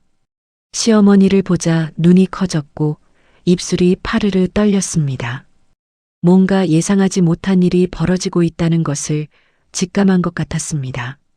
시어머니가 단상 위로 올라갔습니다. 마이크를 잡고 주민들을 둘러보았습니다. 강당 안이 조용해졌습니다. 모두가 숨을 죽이고 시어머니를 바라보았습니다. 오늘 긴급 총회를 소집한 사람은 저입니다. 시어머니의 목소리가 강당에 울려 퍼졌습니다. 낮지만 또렷한 목소리였습니다. 저는 대형건설 회장 최여정입니다. 이 아파트를 지은 회사의 대표이기도 하고 이 단지에 사는 주민의 시어머니이기도 합니다. 주민들 사이에서 웅성거림이 퍼졌습니다. 모두가 시어머니가 무슨 말을 하려는 건지 궁금해했습니다. 한 달 전 제 며느리가 이 자리에 계신 윤사라 회장에게 폭행을 당했습니다. 그 말에 강당이 술렁였습니다. 사람들이 사라를 바라보았습니다. 사라의 얼굴이 붉게 달아올랐습니다. 그날 저는 그 장면을 목격하고도 아무 말도 하지 않았습니다. 그냥 돌아섰습니다. 시어머니의 목소리는 담담했습니다. 하지만 그 안에는 깊은 무언가가 담겨 있었습니다. 많은 분들이 궁금해하셨을 겁니다. 왜 아무것도 안 했는지, 왜 며느리를 버린 것처럼 행동했는지. 시어머니가 잠시 말을 멈추었습니다. 강당 안이 완전히 조용해졌습니다. 숨소리조차 들리지 않았습니다. 이유는 간단합니다. 제가 직접 나서면 감정적인 싸움이 될 뿐이었습니다. 저는 그걸 원하지 않았습니다. 시어머니가 손짓을 했습니다. 그녀를 따라온 남자들이 앞으로 나왔습니다. 저는 한 달 동안 우리 회사의 법무팀, 감사팀, 보안팀을 총동원했습니다. 윤사라 회장의 모든 행적을 조사했습니다. 사라의 얼굴이 하얗게 질렸습니다. 의자에서 벌떡 일어났습니다. 이게 무슨 짓이에요? 사생활 침해 아니에요. 하지만 시어머니는 사라를 쳐다보지도 않았습니다. 대신 뒤에 있는 남자에게 고개를 끄덕였습니다. 남자가 노트북을 열고 프로젝터를 켰습니다. 스크린에 영상이 나타났습니다. 경비실 앞 CCTV 영상이었습니다. 사라가 나연의 뺨을 때리는 장면이 선명하게 찍혀 있었습니다. 강당 안에서 탄식이 터져 나왔습니다. 영상 속의 사라는 거칠게 손을 휘둘렀고 나연은 비틀거리며 유모차를 붙잡았습니다. 이건 시작에 불과합니다. 시어머니가 말했습니다. 화면이 바뀌었습니다. 이번에는 새벽 시간의 영상이었습니다. 사라가 위층 빈집에 몰래 들어가는 장면이 찍혀 있었습니다. 손에는 커다란 스피커가 들려 있었습니다. 윤사라 회장은 입주자 대표 권한을 이용해 빈집 열쇠를 구했습니다. 그리고 매일 밤 고출력 스피커로 제 며느리의 집에 소음 테러를 가했습니다. 주민들 사이에서 분노의 목소리가 터져 나왔습니다. 소음 테러가 있었다는 소문은 들었지만 실제 증거를 보니 충격이었습니다. 화면이 또 바뀌었습니다. 이번에는 장부였습니다. 숫자들이 빼곡하게 적힌 문서가 나타났습니다. 이것은 윤사라 회장이 관리한 아파트 공금 장부입니다. 3년간 총 2억 원이 횡령되었습니다. 강당 안이 벌집을 쑤신 듯 시끄러워졌습니다. 횡령이라니. 주민들이 낸 관리비가 사라의 주머니로 들어갔다는 뜻이었습니다. 사라는 더 이상 서 있을 수 없었습니다. 다리가 풀려 의자에 주저앉았습니다. 얼굴이 창백해졌고 입술이 파랗게 질렸습니다. 시어머니가 사라를 바라보았습니다. 그녀의 눈에 차가운 빛이 서렸습니다. 경비실에서 울고 있던 내 며느리를 본 순간 저는 결심했습니다. 반드시 대가를 치르게 하겠다고. 시어머니의 목소리가 낮아졌습니다. 하지만 그 낮은 목소리가 오히려 더 무섭게 느껴졌습니다. 저는 감정적으로 싸우지 않습니다. 상대가 절대 빠져나올 수 없는 덫을 놓습니다. 그게 제 방식입니다. 나연은 그 말을 듣고 온몸에 소름이 돋았습니다. 시어머니의 침묵이 버림이 아니었다는 것을 그제야 알았습니다. 시어머니는 한 달 동안 이 모든 것을 준비하고 있었던 것입니다. 나연의 눈에서 눈물이 흘러내렸습니다. 오해했던 것이 부끄러웠고 시어머니의 마음이 고마웠습니다. 남편이 나연의 손을 꼭 잡아주었습니다. 강당 문이 열리며 경찰들이 들어왔습니다. 시어머니가 미리 신고해 둔 것이었습니다. 경찰들은 사라에게 다가갔습니다. 윤사라 씨 폭행 스토킹 공금 횡령 혐의로 체포합니다. 사라는 저항하려 했지만 소용없었습니다. 수갑이 채워지는 순간 사라는 완전히 무너졌습니다. 눈물을 흘리며 바닥에 주저앉았습니다. 주민들은 그 모습을 말없이 지켜보았습니다. 누구도 사라를 동정하지 않았습니다. 오히려 안도의 한숨을 내쉬는 사람들이 많았습니다. 사라가 경찰에게 끌려나간 후 시어머니가 다시 마이크를 잡았습니다. 제가 며느리에게 직접 사과하지 못한 것은 죄송합니다. 하지만 저는 이 방법이 최선이라고 생각했습니다. 시어머니가 나연히 앉아있는 쪽을 바라보았습니다. 두 사람의 눈이 마주쳤습니다. 시어머니의 눈에 따뜻한 빛이 스쳤습니다.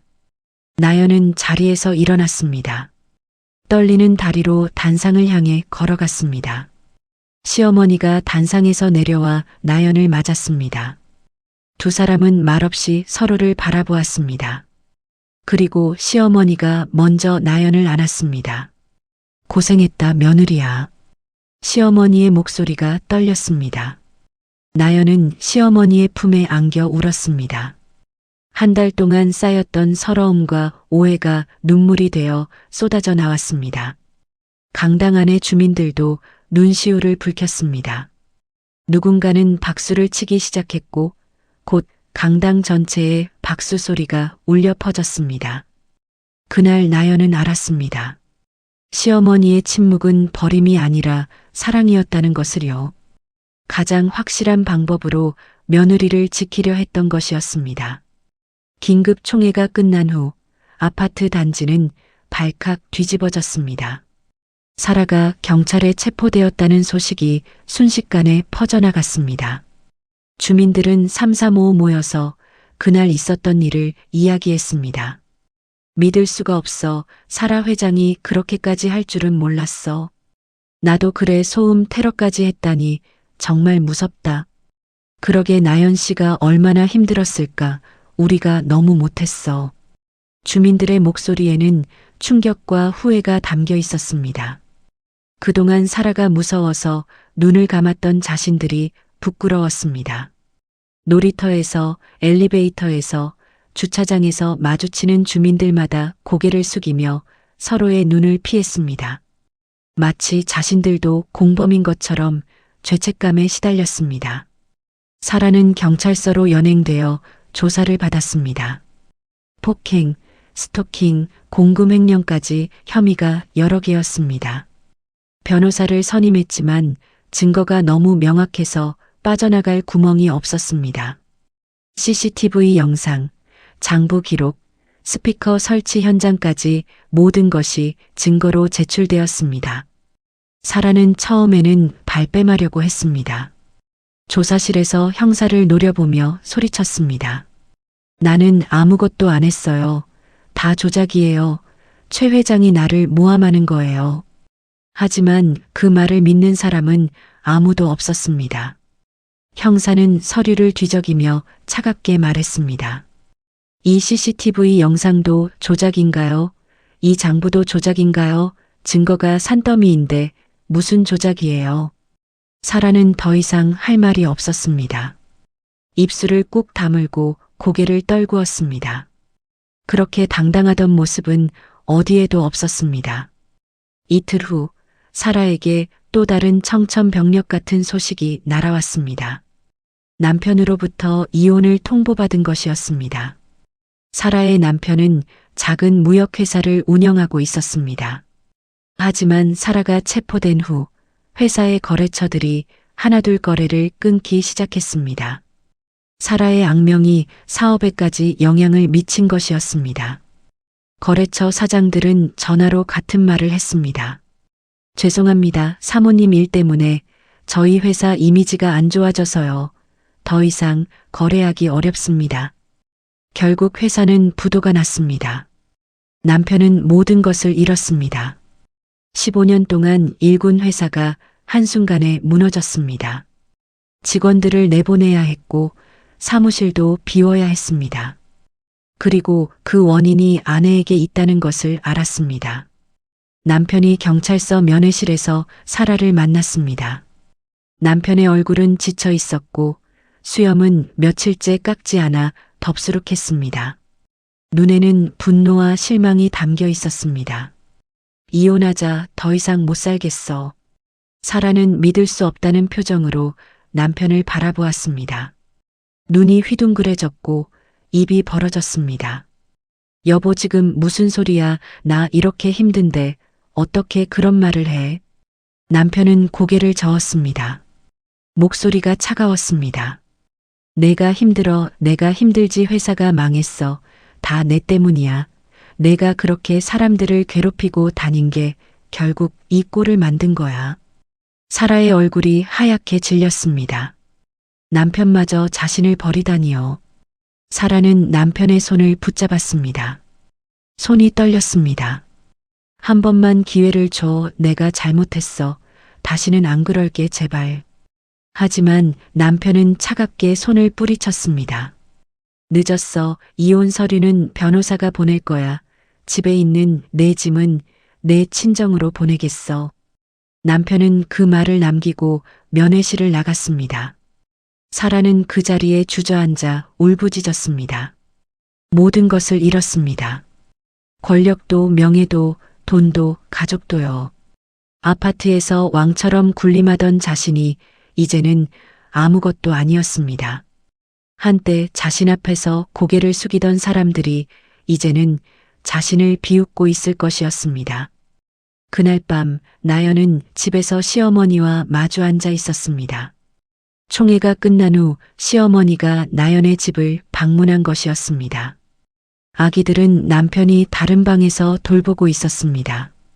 시어머니는 나연에게 따뜻한 차를 따라주며 말했습니다. 그동안 많이 힘들었지. 나연은 고개를 끄덕였습니다. 시어머니의 따뜻한 말에 또 눈물이 났습니다. 어머님, 저 오해해서 죄송해요. 어머님이 저를 버린 줄 알았어요. 시어머니는 나연의 손을 잡았습니다. 시어머니의 손이 따뜻했습니다. 내가 미안하다. 더 빨리 움직였어야 하는데 증거를 모으느라 시간이 걸렸어. 나연은 고개를 저었습니다. 아니에요. 어머님 덕분에 사라가 완전히 무너졌잖아요. 그렇게 하지 않았으면 사라가 빠져나갔을 수도 있어요. 시어머니는 쓸쓸하게 웃었습니다. 나도 처음에는 당장 달려가서 사라 뺨을 때리고 싶었어. 하지만 그러면 감정 싸움이 될 뿐이었지.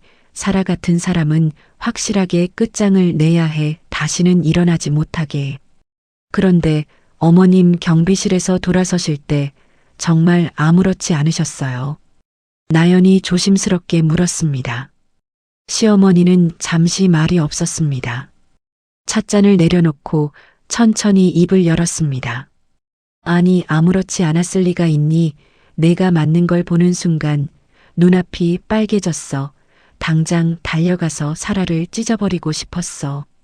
시어머니의 눈에 눈물이 고였습니다. 나연은 처음으로 시어머니가 우는 것을 보았습니다. 하지만 참았어. 거기서 내가 나서면 안 된다는 걸 알았으니까 그날 밤 집에 돌아가서 혼자 울었어. 며느리한테 미안해서 잠도 못 잤어. 나연은 시어머니를 꼭 안았습니다. 두 사람은 말없이 한참을 안고 있었습니다. 오해가 풀리고 마음이 통하는 순간이었습니다. 며칠 후 아파트 단지에서는 특별한 행사가 열렸습니다. 주민들이 나연에게 공식적으로 사과하는 자리였습니다. 대강당의 주민들이 모였고 한 사람씩 나연 앞에 서서 미안하다고 말했습니다. 나연 씨, 정말 죄송해요. 사라 회장이 무서워서 모른 척했어요. 저도요, 옆집에서 소음 테러 당하는 거 알면서도 신고 안 했어요. 용서해 주세요. 어떤 사람은 울면서 말했고 어떤 사람은 고개를 들지 못했습니다. 나연은 그들을 바라보며 미소를 지었습니다. 괜찮아요. 지나간 일이에요. 앞으로 잘 지내면 되죠. 나연의 말에 주민들이 눈물을 흘렸습니다. 박수 소리가 대강당을 가득 채웠습니다. 경비반장 동철도 그 자리에 있었습니다. 동철은 나연에게 다가와 깊이 고개를 숙였습니다. 나연 씨, 제가 더 용기를 냈어야 했는데 죄송합니다. 나연은 동철의 손을 잡았습니다. 반장님은 저한테 헌혈해 주셨잖아요. 제 목숨을 살려주셨어요. 그것만으로도 충분해요. 동철의 눈에 눈물이 고였습니다. 나연의 따뜻한 말에 가슴이 뜨거워졌습니다. 그날 저녁 나연은 집으로 돌아와 아기들을 안았습니다. 쌍둥이가 나연을 보고 방긋 웃었습니다. 나연은 아기들의 볼에 뽀뽀를 했습니다. 남편이 옆에서 나연을 바라보았습니다. 이제 다 끝난 거지. 나연은 고개를 끄덕였습니다. 응, 끝났어. 그리고 이제 시작이야. 나연의 목소리에는 희망이 담겨 있었습니다. 악몽 같았던 시간이 끝났습니다. 이제는 새로운 내일을 향해 나아갈 시간이었습니다. 그리고 나연은 알고 있었습니다. 이 아파트 단지를 진정으로 변화시키는 것은 자신의 몫이라는 것을요. 사라가 만들어 놓은 차별과 갈등의 벽을 허물어야 했습니다. 그것이 나연이 꿈꾸는 미래였습니다. 1년이 지났습니다.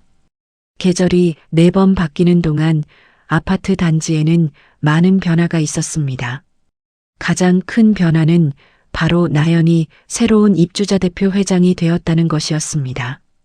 처음에 주민들이 나연에게 입주자 대표 회장을 맡아달라고 했을 때 나연은 망설였습니다. 아직 쌍둥이가 어렸고 변호사 일도 다시 시작해야 했거든요. 무엇보다 사라에게 당했던 기억이 아직 생생했습니다. 입주자 대표라는 자리가 얼마나 무거운 자리인지 잘 알고 있었습니다. 하지만 주민들의 간곡한 부탁에 결국 수락했습니다.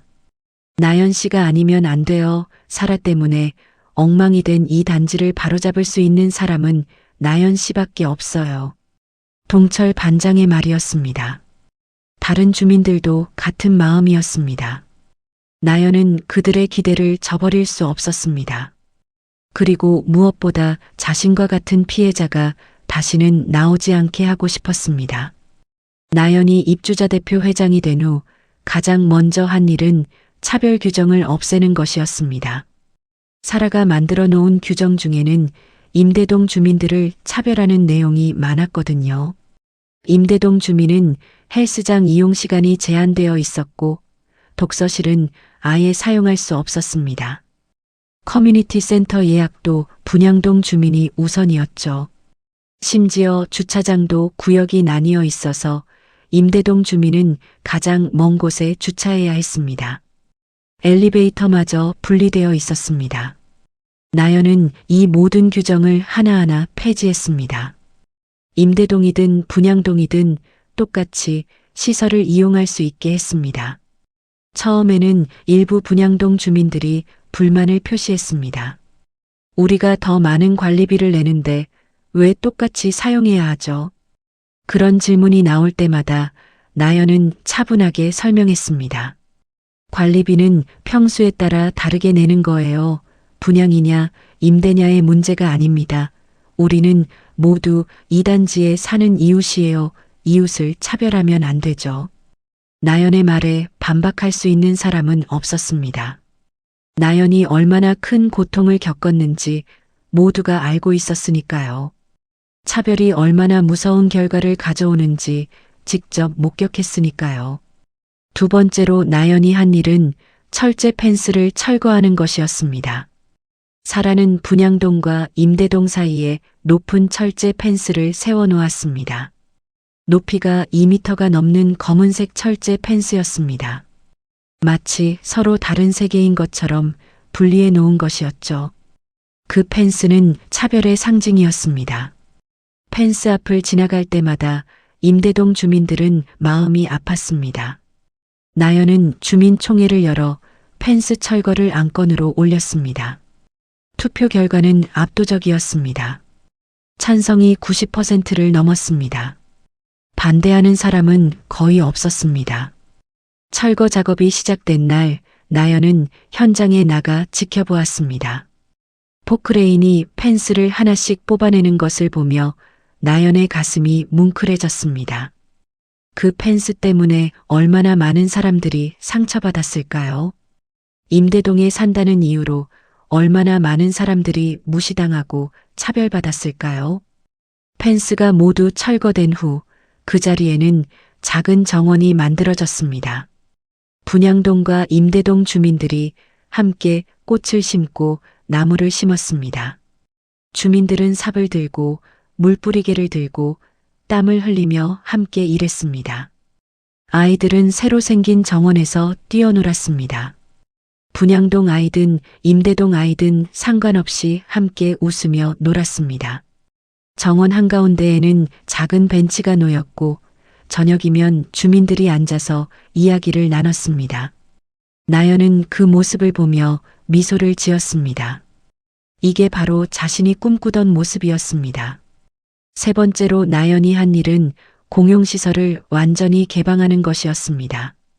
살아 시절에는 일부 시설이 특정 주민들만 사용할 수 있었습니다. 옥상 정원은 분양동 고층 주민만, 지하 카페는 특별 회원만 이용할 수 있었죠. 나연은 이 모든 제한을 없앴습니다. 이제 누구나 옥상 정원에 올라갈 수 있어요. 누구나 지하 카페에서 커피를 마실 수 있어요. 우리는 하나의 공동체니까요. 나연의 말에 주민들이 박수를 쳤습니다. 변화는 눈에 보이는 것만이 아니었습니다. 주민들의 마음도 달라졌습니다. 예전에는 엘리베이터에서 마주쳐도 눈을 피하던 사람들이 이제는 서로 인사를 나눕니다. 놀이터에서 아이들이 싸우면 부모들이 함께 나서서 중재합니다. 택배가 잘못 배달되면 직접 찾아가서 전해줍니다. 이웃집에 아이가 아프면 미역국을 끓여 갖다 줍니다. 명절에는 떡을 나눠 먹습니다. 작은 것들이었지만 그 작은 것들이 모여서 큰 변화를 만들었습니다.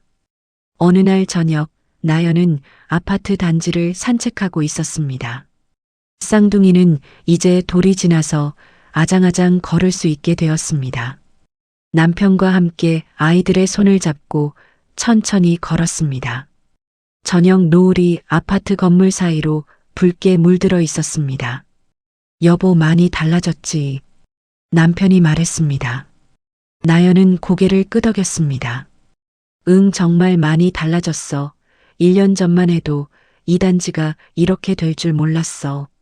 1년 전 나연은 이 단지에서 지옥 같은 시간을 보냈습니다. 맞고 모욕당하고 잠도 못 자고 결국 쓰러져서 병원에 실려갔습니다. 그때는 이곳을 떠나고 싶었습니다. 하지만 지금은 달랐습니다. 이곳이 진짜 집처럼 느껴졌습니다. 산책을 하다가 동철 반장을 만났습니다. 동철은 환하게 웃었습니다. 회장님, 산책하세요. 아이들 많이 컸네요. 네, 반장님 덕분에 잘 크고 있어요. 동철이 말했습니다. 회장님, 요즘 단지 분위기가 정말 좋아졌어요. 예전에는 경비실에 항의하러 오는 사람들이 많았는데 요즘은 인사하러 오는 사람들이 더 많아요. 나연은 그 말을 듣고 기뻤습니다. 자신의 노력이 헛되지 않았다는 것을 느꼈습니다. 반장님도 많이 도와주셨잖아요. 항상 감사해요. 동철은 눈시울을 붉히며 고개를 끄덕였습니다. 집으로 돌아오는 길에 나연은 하늘을 올려다보았습니다. 별이 반짝이고 있었습니다. 1년 전에는 이 하늘이 보이지 않았습니다. 눈물에 가려서, 고통에 가려서요. 하지만 지금은 선명하게 보였습니다. 별이 예뻤습니다. 바람이 시원했습니다. 남편의 손이 따뜻했습니다. 아이들의 웃음소리가 귓가에 맴돌았습니다. 나연은 남편의 손을 꼭 잡았습니다. 여보, 나 이 집이 좋아. 남편은 웃으며 대답했습니다. 나도 이 집이 좋아, 당신이 있으니까. 두 사람은 아이들과 함께 집으로 들어갔습니다. 현관 불빛이 따뜻하게 빛나고 있었습니다. 새로운 질서가 시작되었습니다. 그리고 그 질서의 중심에는 나연이 있었습니다. 또다시 1년이 흘렀습니다. 나연의 쌍둥이는 이제 두 돌이 지나 말을 하기 시작했습니다. 엄마, 아빠, 할머니. 서툴지만 분명한 발음으로 가족을 부르는 아이들의 목소리가 집 안가득 울려 퍼졌습니다. 5월의 어느 일요일 아침이었습니다. 나연은 부엌에서 아침 식사를 준비하고 있었습니다. 창문으로 들어오는 햇살이 따스했고 새들이 지저귀는 소리가 들려왔습니다. 평화로운 아침이었습니다. 거실에서 아이들의 웃음소리가 들렸습니다. 남편이 아이들과 놀아주고 있었습니다. 나연은 그 소리를 들으며 미소를 지었습니다. 2년 전만 해도 상상할 수 없었던 풍경이었습니다. 현관벨이 울렸습니다. 나연이 인터폰을 확인하니 시어머니의 얼굴이 보였습니다. 나연은 서둘러 문을 열었습니다. 어머님, 어서 오세요. 시어머니가 환하게 웃으며 들어왔습니다. 손에는 과일 바구니와 아이들 옷이 들려 있었습니다. 요즘 시어머니는 일주일에 한 번씩 나연의 집을 방문했습니다. 손주들 얼굴을 보러 오는 것이었죠. 할머니. 아이들이 시어머니에게 달려갔습니다. 시어머니는 아이들을 번갈아 안으며 볼에 뽀뽀를 했습니다. 우리 강아지들 많이 컸네. 할머니가 맛있는 것 사왔어. 시어머니의 얼굴에는 행복이 가득했습니다. 2년 전 경비실에서 차갑게 돌아섰던 그 모습은 어디에도 없었습니다. 지금의 시어머니는 따뜻하고 다정한 할머니였습니다. 나연은 시어머니에게 차를 대접했습니다. 거실 소파에 나란히 앉아 아이들이 노는 것을 바라보았습니다. 남편은 아이들과 블록 쌓기를 하고 있었습니다. 나연아, 요즘 단지 일은 어때? 힘들지 않아? 시어머니가 물었습니다. 나연은 고개를 저었습니다. 괜찮아요. 어머님, 이제는 많이 익숙해졌어요. 주민들도 잘 따라와 주시고요. 시어머니는 흐뭇한 표정을 지었습니다. 내가 정말 잘하고 있어. 처음에는 걱정했는데 이제는 믿음직스러워. 나연은 시어머니의 말에 가슴이 뭉클해졌습니다. 2년 전 자신은 시어머니를 오해했습니다.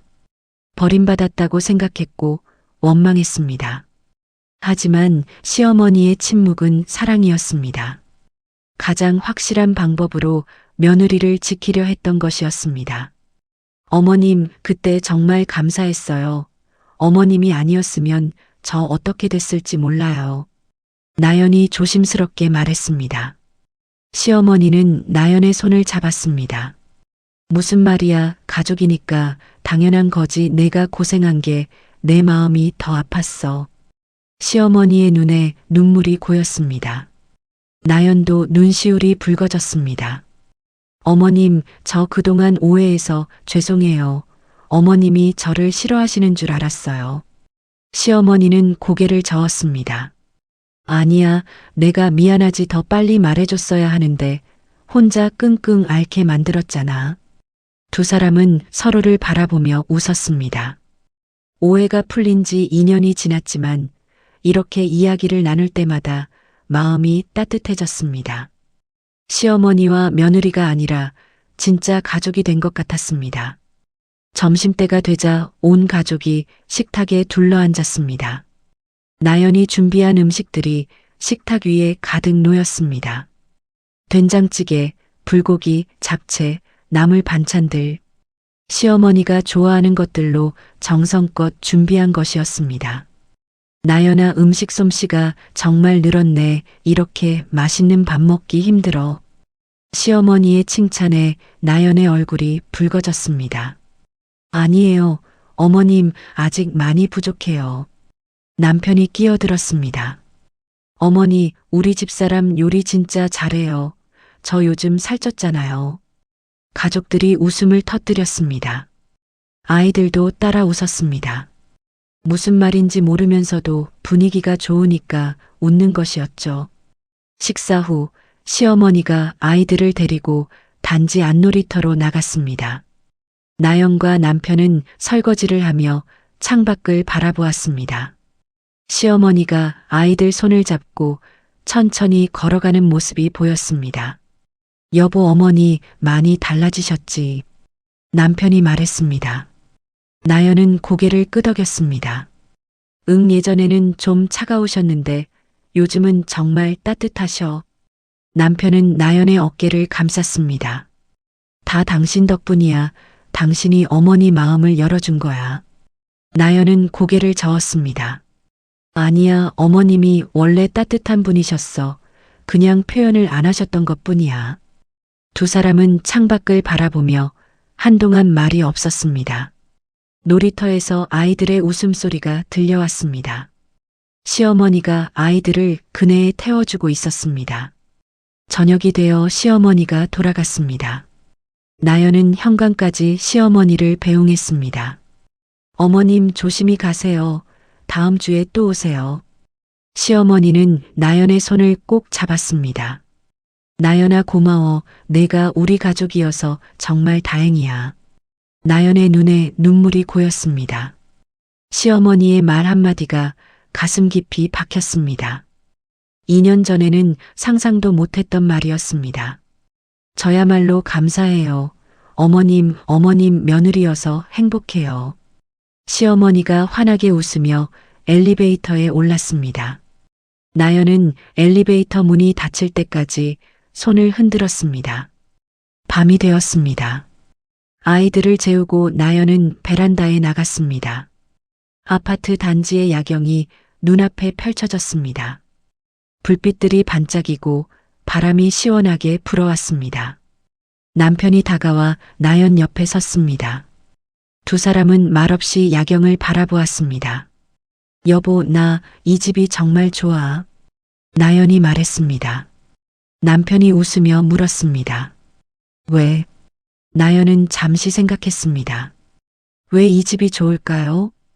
2년 전 이 집은 지옥이었습니다. 사라에게 맞고 모욕당하고 잠을 못 자고 쓰러져서 죽을 뻔했습니다. 그때는 이 집을 떠나고 싶었습니다. 하지만 지금은 달랐습니다.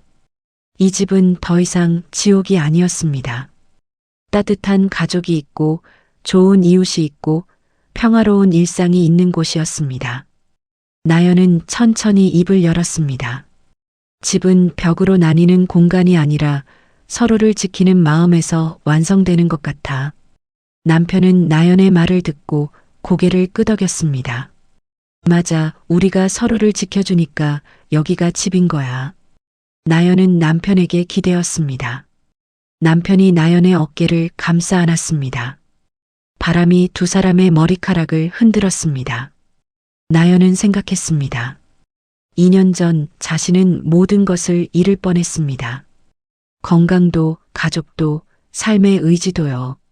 하지만 포기하지 않았습니다. 싸웠고, 버텼고, 결국 이겨냈습니다. 그리고 그 과정에서 진짜 소중한 것들을 발견했습니다.